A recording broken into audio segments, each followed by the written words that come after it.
Hey guys, welcome back.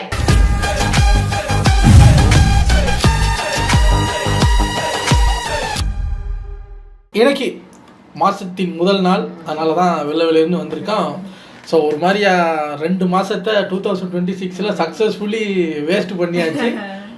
3வது மாதத்தையும் waste பண்ணுறதுக்கு காலடி எடுத்து ஒன்றா வைப்போம். வாங்க என்ன பார்க்கலாம் அப்படின்னா, எம்டி ஹேண்டில் இருந்து ஒரு இன்ட்ரெஸ்டிங்கான வீடியோ வந்திருக்கு. அதாவது சோஷியல் மீடியா இன்ஃப்ளூயன்சர்ஸ் வெர்சஸ் பொதுமக்கள். சோஷியல் மீடியாவில் இந்த பொருளெல்லாம் விற்பாங்கல்ல, பொருள் விற்கிறது, அப்புறம் அந்த இன்ஃப்ளூயன்சர்ஸ் அவங்க வெர்சஸ் இது எதுவுமே தெரியாத பொதுமக்கலாம். ஸோ இது நீயா நானா மாதிரி தமிழா ரியாக்ஷன், அதை நமக்கு ரீரியாக்ஷன் பண்ண போகிறோம். சரி வாங்க, இது ஒரு 18 minutes வீடியோ இருந்தாலும் டக்குன்னு பார்த்துட்டு ரெடி. வணக்கம் நண்பர்களே, இன்னைக்கு நாம பார்க்க போறது ஒரு முக்கியமான டாபிக். உங்களுக்கு எனக்கு ஒரு உறவு இருக்குல்ல, அதை பத்தின வீடியோ தான். நண்பா என்ன மறந்துட்டியா, தோழா என்ன மறந்துட்டியா, மச்சி என்ன மறந்துட்டியா, மாமு என்ன மறந்துட்டியா. Social media influencers versus people.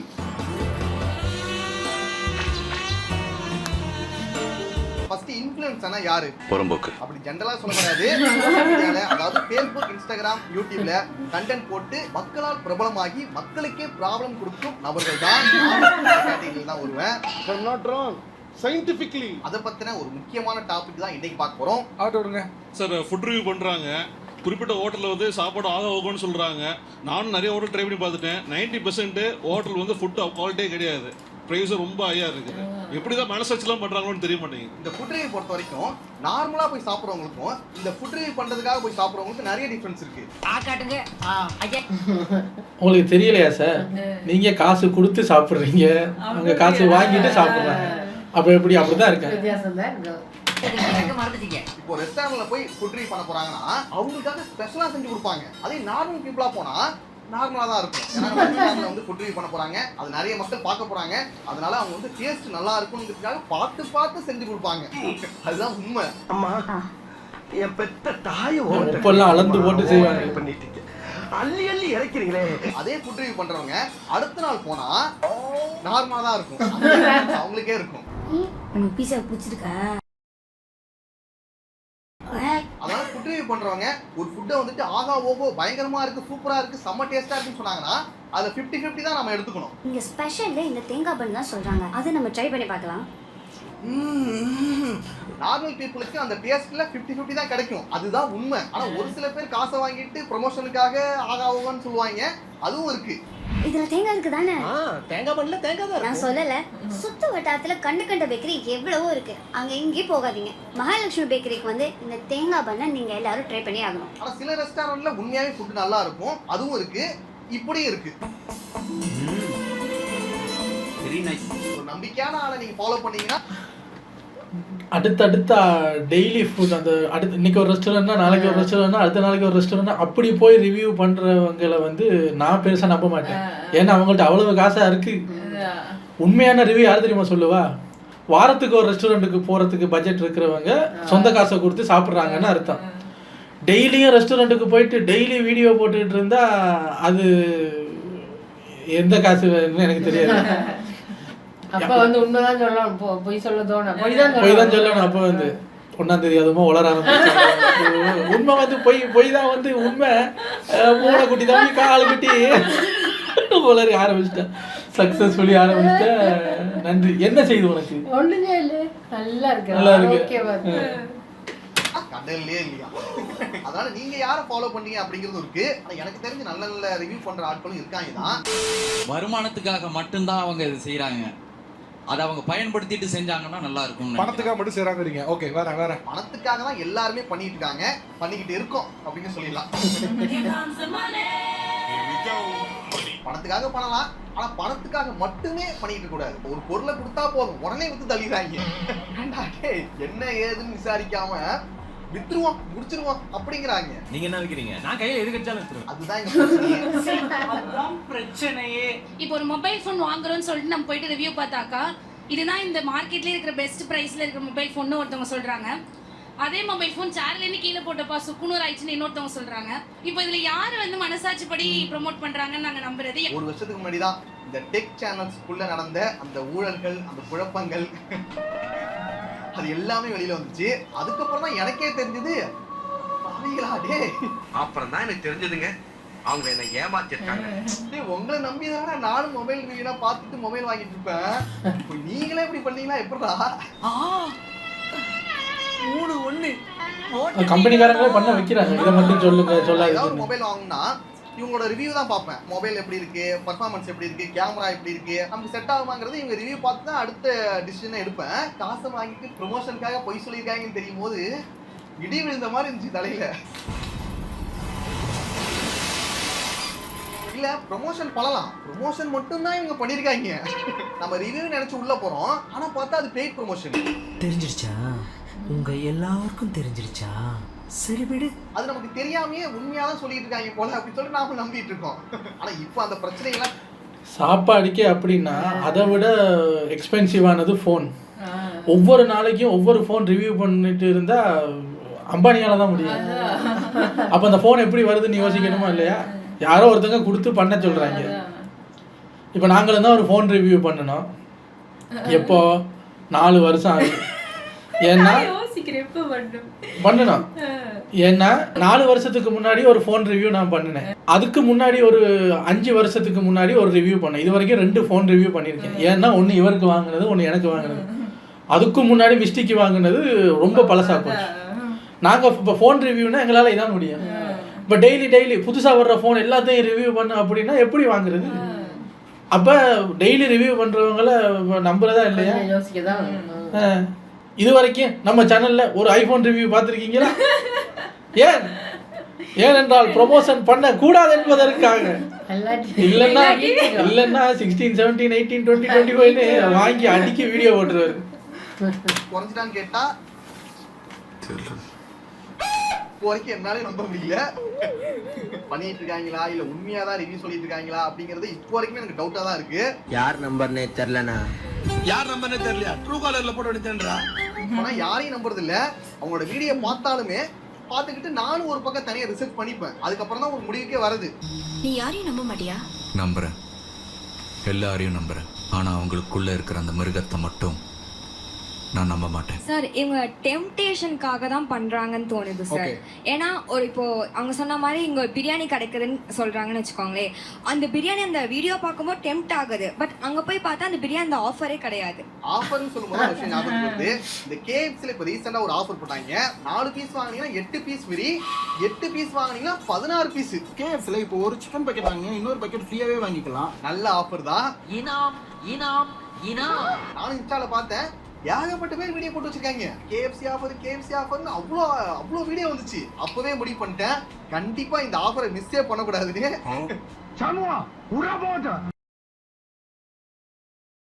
பையனுங்க ஆஃபர்னு சொன்னாலே முடிச்சு விட்டுருவாங்க. அதனால நான் என்ன பண்ணிட்டேன்னா மதியமே போயிட்டேன். காலையிலே முடிச்சுருவாங்களா இல்ல மதியம் வரைக்கும் இருக்குமாங்கிற ஒரு டவுட் இருந்துச்சு. அந்த டவுட்டோட தான் போனேன். கூட்டம் கம்மியா தான் இருந்துச்சு. நான் வாங்கிட்டு வந்துட்டேன். இதுக்கப்புறம் நான் KFC பக்கம் போவே மாட்டேன்.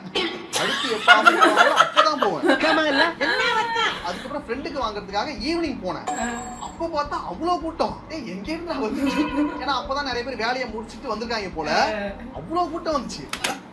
ஏன் சார் அதை உங்க ஃப்ரெண்டு வாங்க மாட்டாரா? 2 தரம் போயிருக்காரு. அங்க பார்த்தா வாங்க நீங்களும் ஃப்ரெண்டுக்கா, நாங்களும் ஃப்ரெண்டுக்கு தான் ஒரு 1000 பேர் நின்றுருக்காங்க.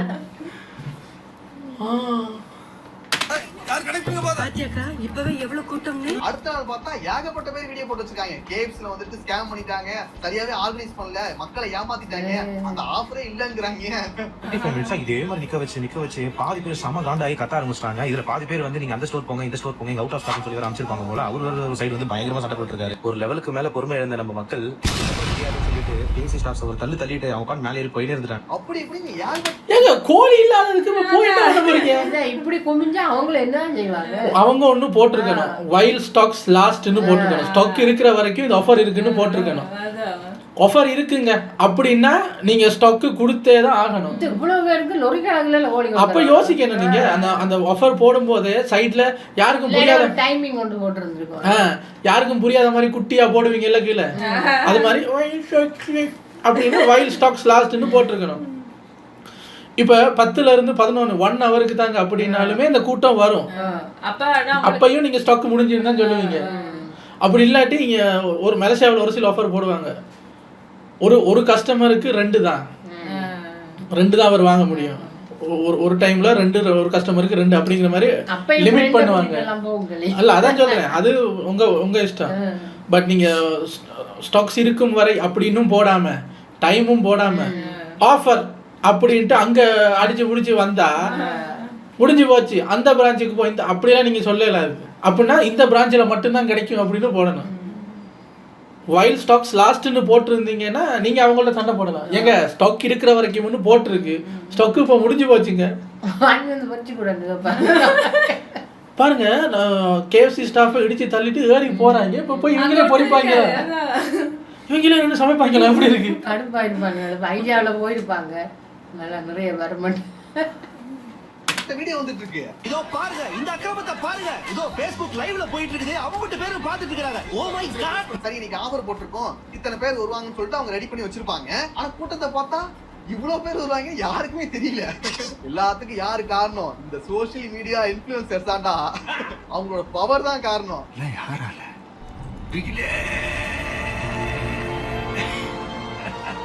ஏதி ப்ரமோஷனுக்கு ஒரு பக்கம் வீடியோ, அடுத்து இந்த மாதிரி நடந்தது இதுக்கு ஒரு வீடியோ. ஒரு சில கேம்ஸ்ல பிரச்சனைகள் இருந்திருக்கலாம், சரியா ஆர்கனைஸ் பண்ணாம இருந்திருக்கலாம். உண்மையாவே அவங்களே திணறிட்டாங்க போல. இவ்வளவு பேர் நினைச்சேன் ஏதாவது படிச்சு அதுக்கு தான் ஆஃபர் போடுறீங்க வரட்டும்.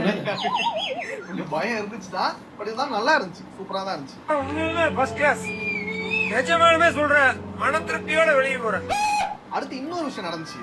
இந்த மேக்ஸ்ல வந்துட்டு ஆஃபர் போட்டுருக்காங்கன்னு சொன்னாங்க. அதே இன்ஃப்ளூயன்சர் ஆஃபர்னால இந்த அஜித் ஓடுற பஸ்ல இருந்து ₹1 காயின் விழுந்தாலே உருண்டு வந்து எடுக்கிற வேண்டாம் இந்த சைல்டு சின்ன. நானும் போயிட்டேன். சரி, நம்ம டிஷர்ட் எடுக்கலாம், இப்ப வீடியோக்கு வேற தேவைப்படும்ல, இந்த ஆஃபர் டைம் எல்லாம் வாங்கினாதான் உண்டு அப்படின்னு சொல்லிட்டு நானும் போயிட்டேன். அங்க போய் பார்த்தா தான் தெரியுது, சார் எல்லாமே கிடையாது சார் ஆஃபர், இது மட்டும் தான் ஆஃபருங்கிறாங்க.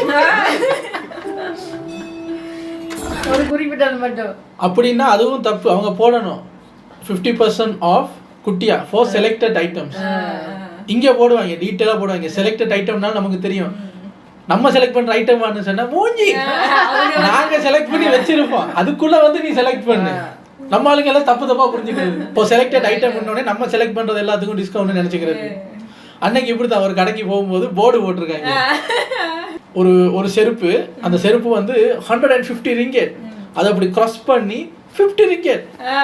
இவரு என்னையெல்லாம் தள்ளி விட்டு இடிச்சு ஹேண்ட்பேக் எல்லாம் கீழே விழுந்துச்சு ஓடுறாரு. ஓடி போய் செருப்பு தூக்குறாரு.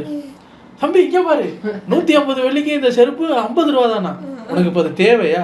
தேவையில்லை. ஆனா 50 ரூபாய்க்கு திரும்பி வராதுல்ல. தேவையில்லாத பொருளை வாங்கிடுவோம். நல்லா பாத்தியா 50 தானா? 150 எப்படி 50 குறைப்பாங்க? இந்த போட்டிருக்கு, நான் என்ன படிக்காத தற்கொலையா? பாருடா 150 வெட்டிட்டு அடிச்சுட்டு 50ன்னு போட்டிருக்காங்க. சரி அப்படின்ட்டு இந்த பக்கம் திரும்புறாரு, அந்த பக்கம் ஒரு போர்டு வச்சிருக்காங்க. என்னன்னா 150ல இருந்து 50 தான் அதுல விலை. எஸ், ஆனால் ஒரு பொருளை நீங்க அந்த அமௌண்ட்டுக்கு வாங்கணும். 150 ரூபாய்க்கு ஒரு செருப்பை வாங்கிருங்க. வாங்கிட்டு இதே பில்லுல நீங்க வாங்குற 2வது பொருளுக்கு அவ்வளவு தள்ளுபடி. ஏண்டா ஒன்னே வேஸ்ட்டுங்கிற, இதுல 2 வாங்கணுமா? இப்ப ஸோ நீங்கள் அதே 150 ரூபா செருப்பை 150 ரூபா கொடுத்து வாங்கிடணும். வாங்கிட்டு அதே செருப்பு இன்னொரு பீஸ் எடுக்கும்போது அது வந்து 50 ரூபாயா? இது ஒரு விதமான ஆஃபர். அதே மாதிரி 2 யாருக்கு தேவை? அதே மாதிரி அந்த 1 யாருக்கு தேவை? தேவையே இல்லைங்கிறேன். அவன் வீடியோல காமிக்கும் போது எல்லாத்தையும் காமிச்சிட்டு இருந்தான். ஆனா அங்க போய் பார்த்தா இது மட்டும் தான்ங்கிறாங்க. போங்கடா, இதுக்குதானே இவ்வளவு பில்டப் பண்ணானுங்க. போங்கடா. இவன்ட்ட என்ன பிரச்சனைனா, ஒரு ப்ரொமோஷன்னா ஓவரா பில்டப் பண்றானுங்க, ரொம்ப ஓவரா இறங்கிடுறானுங்க. ப்ரொமோஷன் வந்துட்டா இந்த இன்ஃப்ளூயன்சர்ஸை கையிலே பிடிக்க முடியலடா. படத்துல பில்டப் இல்ல, பில்டப்ல தான் படமே இருக்கு. சரி, என்ன பண்றது? போனதுக்கு ஒரு 2 டிஷர்ட் எடுத்துட்டு வந்தேன். நல்லதும் பண்றானுங்க, இது மாதிரி கெட்டதும் பண்றானுங்க.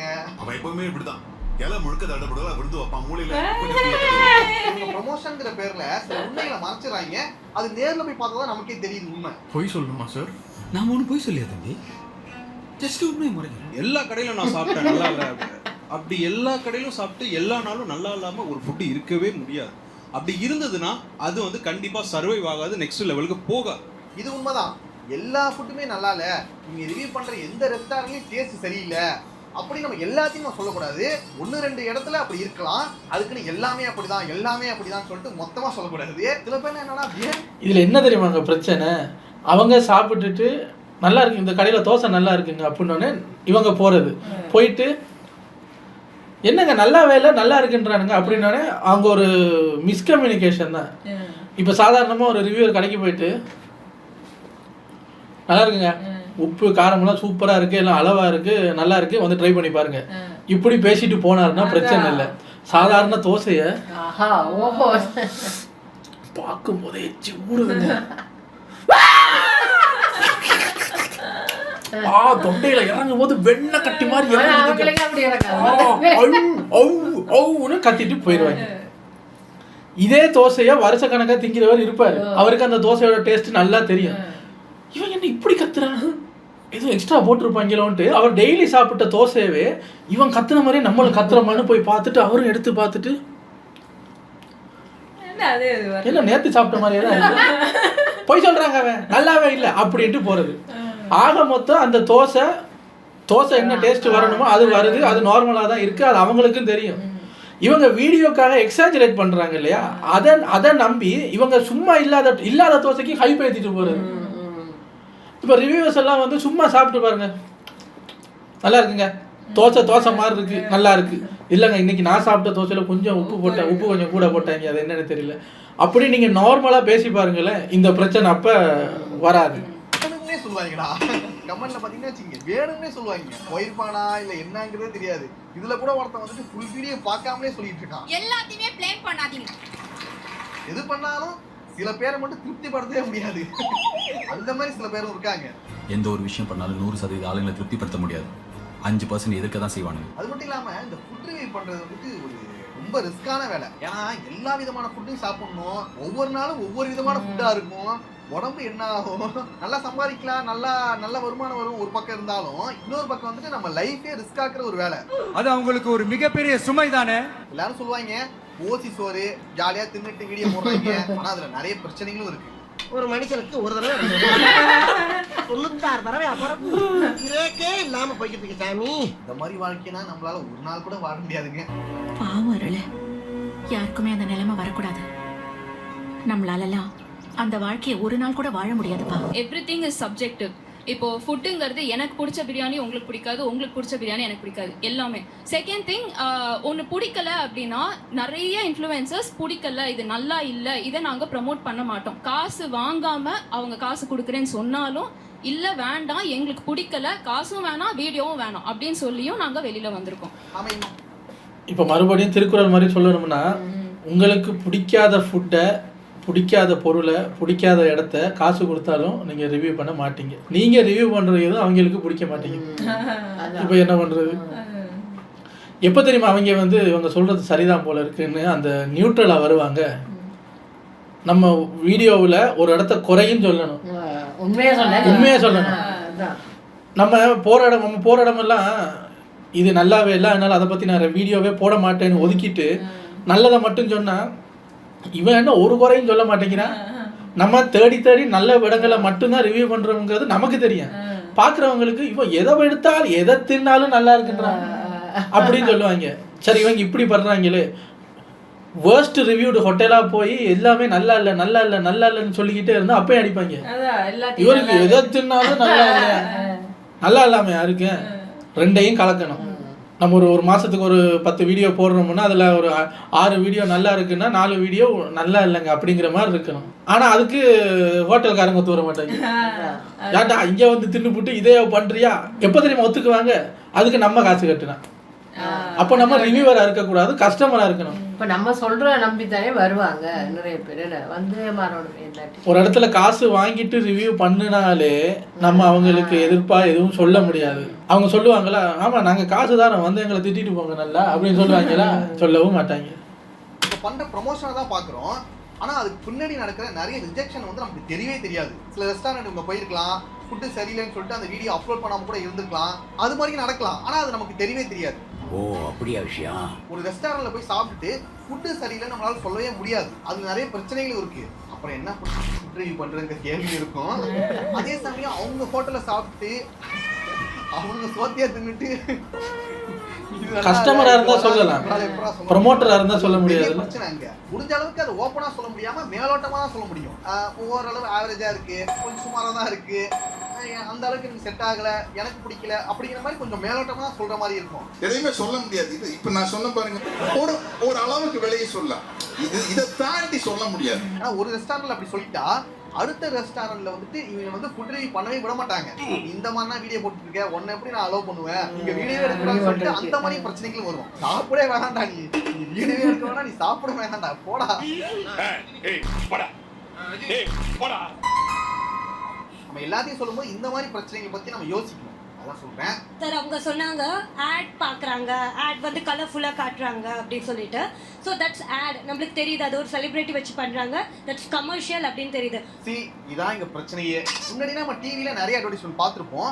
அது அட்வர்டைஸ் பண்ணுறது நமக்கு தெரியும், என்னதான் சொன்னாலும் அது அட்வர்டைஸ் பண்ணாண்டா அப்படின்னு சொல்லிட்டு நமக்கு ஒரு ஐடியா இருக்கும். ஆனால் இவனுங்க பண்றது அட்வர்டைஸ் பண்ணா இல்லை உண்மையாவே சொல்றாங்களா, ப்ரொமோஷனா என்னங்கிறது நமக்கு தெரியாது. அது வந்துட்டு மென்ஷனும் பண்ண மாட்டாங்க. அதனால நமக்கு இவனுக்கு வந்து உண்மையாவே அந்த அட்வர்டைஸ் பண்ணும்போது அது அந்த கம்பெனிக்காரங்களே பண்ணுறாங்கன்னு நமக்கு தெரியும்.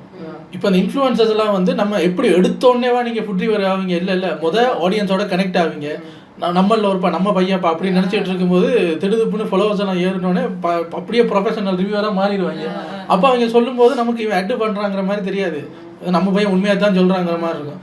அன்னைக்கு ஒரு ஜோடி நின்றுக்கிட்டு எனக்கும் என் பொண்டாட்டிக்கும் 1 வருஷமா சுரேஷ் சண்டைங்க, ஒரே மண்டை உளைச்சல், மண்டை குத்தல், வாழ்க்கையில் என்ன நடக்குதுன்னே தெரியலன்னு நம்மளும் வாழ்க்கையில் ரொம்ப பிரச்சனை போல இருக்கே, அப்படியா அப்புறம் அப்படின்னு சொல்கிறாங்க. ரொம்ப என்ன பண்ணுறதுன்னே தெரியல. அப்போ தான் டக்குன்னு அந்த சோகமாக இருந்த குரலை வந்து டக்குன்னு மாற்றுறாங்க, என்ன பண்ணுறதுன்னே தெரியல. அப்போ தான் அங்கே இருக்கிற தேங்காய் சித்தரை போய் பார்த்தேன். தேங்காய் சித்தருக்கு ப்ரொமோஷன் கொஞ்ச நேரம் கனெக்ட் ஆனமா அவங்களோட, இப்போ டக்குன்னு தேங்காய் சித்தர்னாலே எப்படி இருக்கு, அது மாதிரி தான் சொல்றானுங்களா இல்ல ப்ரொமோஷனுக்காக இவ்வளவு பேசுறாங்களா அப்படிங்கிறது தெரிய மாட்டேங்குது. இப்போ வரைக்குமே அந்த பிரச்சனை போயிட்டு தான் இருக்கு. இங்க நிறைய நடக்குது சார். நீங்க பெய்ட் ப்ரொமோஷன் மென்ஷன் பண்ணிட்டா எங்களுக்கு ஒரு ஐடியா கிடைக்கும். ஓகே, காசு வாங்கிட்டாங்க, அதுக்காக இவ்வளவு பேசுறாங்க,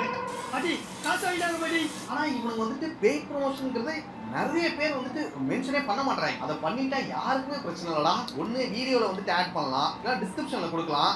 கொடுத்துட்டீங்கன்னா ஓரளவு ஒரு ஐடியா இருக்கும். அது எல்லா இன்ஃப்ளூயன்சர்ஸும் ஃபாலோ பண்ணா நல்லா இருக்கும்னு தோணுது. ஒரு தடவை தான் மிஸ்டேக் பண்ணோம், செஞ்ச மிஸ்டேக்கு மறுபடியும் செய்யக்கூடாது. உங்களையே நாங்கள் ஃபாலோ பண்ணுறோம். ஃபர்ஸ்ட் விஷயம், because you are one among as. உங்களை வந்து எங்களில் ஒருத்தரை தான் நாங்கள் பார்க்குறோம். ஓகே, அதனால தான் நாங்கள் உங்களை ஃபாலோ பண்ணுறோம். கரெக்டாக நம்ம வீட்டு பொண்ணு, நம்ம next door girl, one among as அப்படிங்கிற போது நாங்கள் உங்களை பிளைண்டாக ட்ரஸ்ட் பண்ணுறோம். இப்போ சிம்பிளாக ஒரு விஷயம் கேட்குறேன். நீங்கள் 1 லட்சம் ஃபாலோவர்ஸ் வந்த பிறகு உங்களோட பெய்ட் ப்ரொமோஷன் வந்து ஸ்டார்ட் பண்ணுறீங்க. ஆனால் அந்த 1 லட்சம் ஃபாலோவர்ஸ் உங்களுக்கு வர வரைக்கும் உங்களுக்கு சப்போர்ட் பண்ணது யாரு? மக்கள் தான். உங்ககிட்ட எந்த ஒரு எதிர்பார்ப்புமே இல்லாமல் அவ்வளோ அன்பை கொடுக்குறாங்க, அவ்வளோ சப்போர்ட் பண்ணுறாங்க. நீங்கள் ஒரு விஷயம் சொன்னால் அது சரியாக தான் இருக்கும்னு சொல்லி நம்புறாங்க.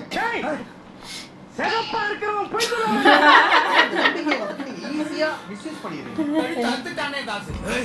உண்மையான அந்த ட்ரஸ்ட்டை மட்டும் காப்பாத்திட்டீங்கன்னா போதும், பெருசா ஸ்கேம் பண்ணலாம்.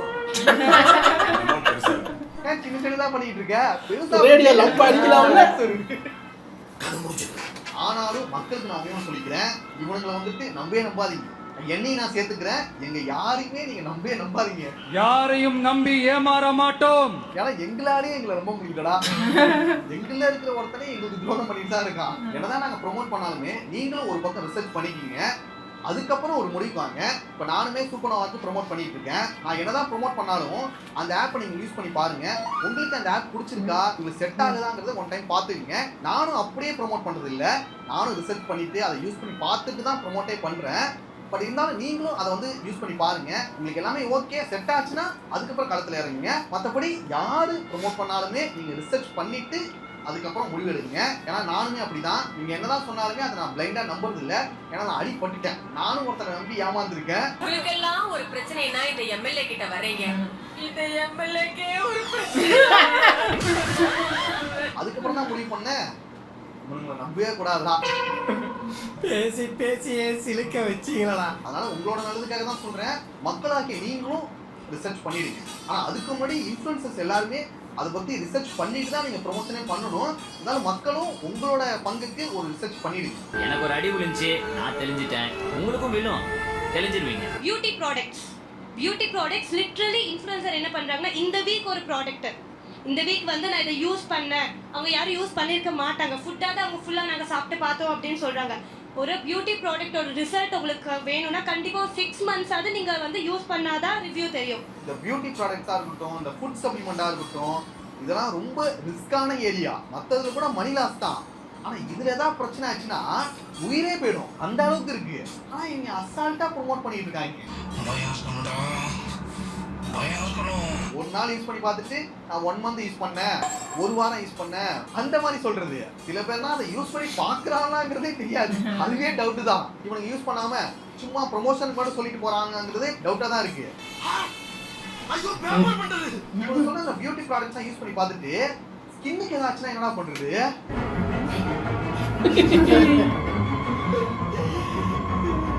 யாரா கொடுப்பா? எவங்கிட்ட போய் கேட்கறது? அதெல்லாம் ரொம்ப ரிஸ்கான ஏரியா. அதனால ரொம்ப ரிசர்ச் பண்ணி அது பார்த்துட்டு தான் பண்ணணும். என்ன பண்ண? Special makeup. ரீசெண்டா ஒரு நியூஸ் ஒன்று பார்த்தேன். ஒரு பொண்ணு வெயிட் லாஸ் பண்றதுக்காக யூடியூப்ல வீடியோ பார்த்து வெங்காரம் சாப்பிட்டுருக்காங்க. வெங்காரம்னா இறந்தே போயிட்டாங்க. மதுரையில் யூடியூப் வீடியோவை பார்த்து உடல் பருமனை குறைப்பதற்காக வெங்காரம் சாப்பிட்ட கல்லூரி மாணவி உயிரிழந்த சம்பவம் இது சாப்பிட்டா வெயிட் குறையுமா? இப்ப யார்கிட்ட போய் கேக்குறது? போன வாழ்க்கை திரும்ப வருமா? வெங்காரம்னு ஒண்ணு இருக்குங்கிறதே எனக்கு அப்பதான் தெரியும். நாட்டு மருந்து கிடைக்குமா? இனிமேல் வந்து யாரும் யூடியூப்பை பார்த்து தயவு செய்து எடுக்காதீங்க. என்ன மாதிரி பெற்றோருக்கு இனிமேல் யாருக்கு திறமை வரணும். இந்த பொண்ணோட அப்பா பேசுறதா கேட்கும்போது ரொம்ப கஷ்டமா இருந்துச்சு. அதனால சொல்றேன், இந்த யூடியூப்ல மட்டும் இவன் சொல்றான் அவன் சொல்றான்னு எதையுமே பிளைண்டா நம்பாதீங்க. சில உண்மையான டாக்டர்ஸும் நல்ல நல்ல அட்வைஸ் தான் கொடுக்குறாங்க. ஆனா சில பேர் வந்து டாக்டரா மாறி பேசிட்டு இருக்காங்க. முன்னாடி கூட கம்மியா இருந்துச்சு, இப்போ ஏகப்பட்ட பேர் சொல்லிட்டு இருக்காங்க. டயட் பிளான் சொல்றானுங்க, வெயிட் லாஸ் பண்றதுக்கு, வெயிட் கெயின் ஆகிறதுக்கு, இந்த ஃபுட் சப்ளிமெண்ட் சொல்றானுங்க. இன்னொன்னு இவனுங்களே வீட்டுல ரெடி பண்ணி டப்பால போட்டு கொடுக்குறாங்க. உயிர் போயிடுமா, ரிசல்ட் வருமா? ரிசல்ட் வர்றது ஒரு பக்கம் இருக்கட்டும், உயிர் போயிடுமாங்கிறத பண்ணிமா இருக்குடா.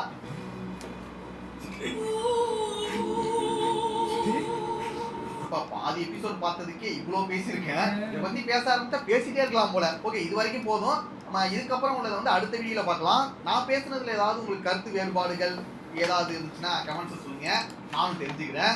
ஓகே நண்பர்களே, அவ்வளவுதான் வீடியோ. இப்போ இதில் வந்து நம்ம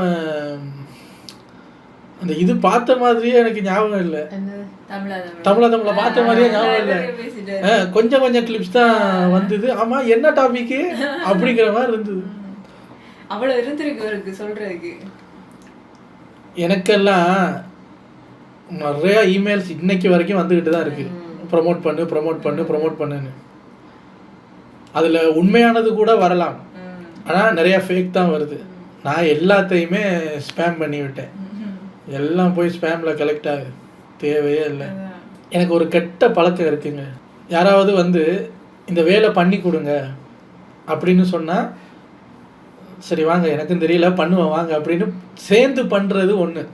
ரொம்ப ப்ரொஃபஷனலாகி ஐ பே மணி கம்ப்ளைண்ட் வார்டன் அப்படின்னு பேச வர்றவங்க கிட்ட வேலை செய்ய முடியாது எனக்கு. ஏன்னா அவங்க காசு கொடுத்துட்டாலே நம்ம மேலே எக்ஸ்பெக்டேஷன்ஸ் வைப்பாங்க. அந்த எக்ஸ்பெக்டேஷன்ஸ் இருந்தாலே எனக்கு வேலை ஓடாது. ஒருவேளை நான் அவங்க எக்ஸ்பெக்டேஷன்ஸை எக்ஸீட் பண்ணுற ஆளாக கூட இருக்கலாம், எனக்கு தெரியாது. பட் எனக்கு அந்த ப்ரெஷரில் வேலையே ஓடாது. இதனாலேயே கையை நீட்டி காசு வாங்குறதுக்கு பயம். நம்ம இஷ்டத்துக்கு ஒன்றும் செய்ய முடியாது. கேட்டால் காசு தரமுடில, சொன்னதை செய்ய அப்படின்னு வாங்க. இதை விட யூடியூப்ல சம்பாதிக்கிறத விட அதுல கூட வரும்னா, யூடியூப்லாம் விட அதுல எக்கச்சக்கமா வரும். ஒரு 1 வீக்குக்கே அவ்வளவு வரும். ஒரு ப்ரொமோஷன் பேசுறாங்க, அவங்க எனக்கு சொன்ன அமௌண்ட்டு ஒரு வீடியோவுக்கு, அவங்க எனக்கு சொன்ன அமௌண்ட்டு நான் 3 நாள் முக்குனா வர வேண்டிய அமௌண்ட்டுங்க. நான் 15 வீடியோ போட்டு வர வேண்டிய ஒரு அமௌண்ட்டை ஒரு வீடியோவுக்கு தர்றேங்கிறாங்க, அதுவும் ஒரு 5 நிமிஷத்துக்கு. நான்லாம் ரொம்ப ஷாக் ஆகிட்டேன். அதை மல்டிப்ளை பண்ணி பார்க்குறேன் நான். என்னது 3 நாள் கண்டென்ட்டு 15 வீடியோஸுக்கு உட்காந்து ரியாக்ட் பண்ணி ஏதோ வ்ளாக் பண்ணி ஏதோ பண்ணி போட்டு வர வேண்டிய ஒரு அமௌண்ட்டை ஒரு வீடியோவுக்கு தர்றீங்களா? என்ன சொல்கிறீங்க? அப்போ பார்க்கும்போது பா இது ஈஸியாக இருக்குதுங்களே. அப்போ தான் எனக்கு தோணுச்சு, பல பேர் ஒரு vlogன்னு சேனலை ஆரம்பிச்சுட்டு அப்புறம் அதை ஒரு நாப்டால் விளம்பர கம்பெனி மாதிரியே மாற்றிடுவாங்க. அந்த க்ரீம்னு வாங்கி எந்த க்ரீம்னு வாங்கி லொட்டு லோஸுக்கு. இன்னொருத்தர் நான் பார்த்துருக்கேன், அவர் வாய்ஸ் கேட்டாலே ஷார்ட்ஸில் ஏதோ ஒரு பொருளை வாங்கியிருக்காரு. என் பையன் அன்னைக்கு பாலை தூக்கி டிவியில் அடித்தான் பாருங்க, எனக்கு இதயமே நின்று போச்சுங்க. அப்புறம் அதுக்காக தான் அதுக்கு ஒரு பேனல் வாங்கினேன் பாருங்க, இது இந்த கடையில் இருக்குது, 1500 தான். வாங்கி போட்டதுக்கப்புறம் இப்போ அவன் பாலெல்லாம் அடிக்கிறேன், நான் பயப்படாமல் இருக்கேன், டிவியை காப்பாற்றி விட்டேன்ல. அதுக்கு இப்போ நாங்கள் என்ன பண்ணேன்னா இல்லை சொன்னேன், சோட்டில் சும்மா சொல்லி வச்சேன். சரி. அதே மாதிரி அன்னைக்கு சரியான மண்டை கடிங்க, சொரிஞ்சு எனக்கு தலையில் ரத்தமே வந்துடுச்சு. ஐயோ அதுக்கு தான் இந்த ஷாம்பு போட்டேன், உடனே ரத்தம் நின்றுச்சேன். அப்படியா, சரி. இப்போ நாங்கள் என்ன பண்ணணும்? சும்மா சொன்னேன், உங்களுக்கும் கடினா வாங்கி போடுங்க. இந்த மாதிரி ஒரு ஒரு என்ன சொல்றது, ஒரு ப்ரைவேட் அட் ஏஜென்சியே நடத்துகிறாங்க சேனலுங்கிற பேரில். நம்ம விஜய் டிவியில் வேலை செய்கிற ஒரு பெரிய ஆங்கர், அவங்களும் ஒரு சேனல் வச்சுருக்காங்க. ஸ்டார்டிங்லலாம் அவங்க சேனல் எனக்கு ரொம்ப பிடிக்கும், வேணா ஃபன்னாக இருக்கும். விஜய் சித்து மாதிரி. விஜய் சித்துவெல்லாம் வர்றதுக்கு முன்னாடியே பாய்ஸ் எல்லாம் சேர்த்துக்கிட்டு கேர்ள்ஸ் எல்லாம் சேர்த்துக்கிட்டு அவருக்கு அங்கே போய் விளையாடுறது இங்கே போய் விளையாடுறதுன்னு இருக்கும், பார்க்க ஃபன்னாக இருக்கும். ஒரு கட்டத்துக்கு மேலே பார்த்தா பியூர் ஆட்ஸ், பியூர் அட்டுக்காக மட்டுமே vlog பண்ணாங்க. கொஞ்சோண்டு வீடியோ வரும், ஒரு அட்டுக்காகவே ஃபுல் vlogமே பண்ணுறாங்க. அப்படி ஃபுல்லாக மாறின சேனல்ஸ் முத கொண்டு பார்த்துருக்கோம். இங்கே என்னடான்னா அட்டு சேனலாகவும் மாற மாட்டேங்குது, vlog சேனலாகவும் மாற மாட்டேங்குது. என்ன சேனல் ரன் பண்ணுறதுன்னு எனக்கே தெரியல. ஆனால் ஒரு ரம்ஸ்டிக் ஃபேமிலி vlogன்னு ஒரு சேனல் இருக்கு, சப்ஸ்கிரைபரும் ஏறி தொலைய மாட்டேங்குது, அட்டு வந்து தொலைய மாட்டேங்குது. ஆமாம், அவங்க சொல்லுவாங்க நீ ரெகுலராக வீடியோ போடுறா, போடுறான் அவங்க சொல்லுவாங்க நீங்கள் போட்டா வருவோம். அப்படியா, சரி என்ன பண்ணுறது, இப்போ வந்தால் போடுவோம் போட்டா வருவோம்னு இருக்கு. எங்களுக்கு ஆல்ரெடி மைண்ட் செட் வந்து ஆல்ரெடி இந்த இன்ஃப்ளூயன்சர் யார் எதை பேசினாலும் சந்தேக கண்ணோடய பார்க்கறதுனால நாங்கள் பெருசாக அந்த நம்பி போய் ஏமாறுற அளவுக்கு இல்லை, இது வரைக்கும் ஆகலை. ஏன்னா ஒரு பொருள் வாங்குறேன்னா கூட ஒரு நார்மலாக ஃபேஸுக்கு ஒரு சீரம் வாங்கணும்னா கூட 3 days ஆகும் எனக்கு. எதுன்னு ஃபைனலைஸ் பண்ணி அதோட ரிவ்யூவை பார்த்து அதில் எது ஃபேக் ரிவ்யூன்னு கண்டுபிடிச்சி எது ஒரிஜினல் ரிவ்யூன்னு பார்த்து, சில டைம் அந்த ரிவ்யூ போட்டவங்களோட ஏதாவது ஒரு இன்ஸ்டா ஐடி ஏதாவது இருந்தால் அவங்களுக்கு மெசேஜ் வைக்கிறது. ஆமாம் நீங்கள் உண்மையிலேயே அதை வாங்கினீங்களா, வாங்கி எத்தனை நாள் ஆகுது, எவ்வளவு, அந்த க்ரீமோட ரேட்டு வந்து பார்த்தா ஒரு 25 வெள்ளி இருக்கும். ஒரு 25 வெள்ளி ப்ராடக்ட் வாங்குறதுனா கூட 3 நாளைக்கு மேலே முக்கி வாங்குறது. ஒரு பாடி வாஷுங்க, அதில் என்னென்ன இன்க்ரீடியன்ட் இருக்குது, அது சில நேரம் ஒரு பெரிய 2 லிட்டர் பாடி வாஷ் வந்து ஒரு 15 ரிங்கெட்னு போடுவாங்க. உடனே அப்படியான்னு வாங்குறதும் இல்லை, ஏன் விலையை குறைச்சிருக்காங்க, இது ஒரிஜினல் தானா, இவன் விற்கிறவன் யாரு, ஓ இவன் தேர்ட் பார்ட்டி. அப்போ நேராக அந்த கம்பெனிக்கு போகிறது, கம்பெனிக்கு போனால் அது ஒரு 17 வெள்ளி இருக்கும், பார்த்தியா 2 வெள்ளி அவர் குறைச்சிருக்காரு, அப்போ அது ஃபேக் ப்ராடக்ட் போல். அப்புறம் அந்த கம்பெனிக்காரனே சந்தேகப்படுறது, எதுக்கு நான் 2 லிட்டரை 17 வெள்ளிக்கு கொடுக்குறேன், அப்படி என்ன போடுறேன் அப்படின்னு. ஒரு எக்ஸ்பென்சிவ் பிராண்ட் இருக்கும்ல, அந்த பாடி வாஷ் நம்மளால வாங்க முடியாதது, அதையும் எடுத்து இதையும் எடுத்து அதோட ஃபோட்டோவில் பின்பக்கம் இருக்கிற இன்க்ரீடியன்ஸை மேட்ச் பண்ணி பார்க்குறது. இதில் என்ன இருக்குது, இதில் என்ன இல்லை, ஏன் விலை கம்மி ஏன் விலை ஜாஸ்தி. அப்புறம் பார்த்தா ஒரு சில பேர் பிராண்டுக்காக விலையேற்றி வச்சுருப்பாங்க, இன்க்ரீடியன்ஸ் எல்லாம் ஒன்றா இருக்கும். இப்படி ஒரு சும்மா குளிக்கும் போது போடுற ஒரு பாடி வாஷுக்கே 3 நாள் 4 நாள் ஆகும். இதனாலேயே இதுக்கு பல பேர் இந்த அளவுக்கு முக்கிறதுக்கு ஒரு ரிவ்யூவை பாரு, நல்லா சொல்கிறாங்களா, சொல்கிறது யார், நம்ம பயலா, சரி வாங்குன்னு வாங்குறது, அப்புறம் ஏமாந்து போகிறது. ஏதோ நான் வீடியோ நல்லா இருந்தது, உங்களை அடுத்த வீடியோவில் வந்து சந்திக்கிறேன். டேக் கேர், பாய்.